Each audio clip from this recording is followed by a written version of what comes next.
Sekretaris Daerah Aceh M. Nasir SIP MPA mewakili Gubernur Aceh menghadiri acara pelantikan pengurus Pusat Ikatan Alumni Fakultas Ekonomi dan Bisnis Universitas Syakuala periode 2025-2030 yang berlangsung di Universitas Syakuala pada Sabtu 25 Oktober 2025.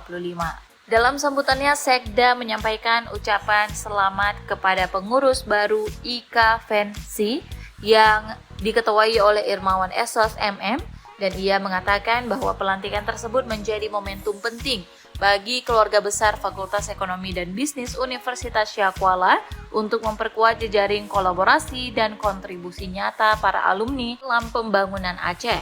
Sekda juga berpesan keberadaan IKA FENSI kiranya dapat berkontribusi pada upaya pengentasan angka kemiskinan di Aceh.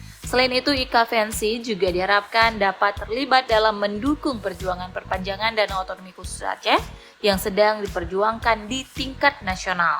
Sekda menambahkan pemerintah Aceh menaruh harapan besar agar IKA FENSI dapat memainkan peran penting dalam menghadapi tantangan ekonomi daerah.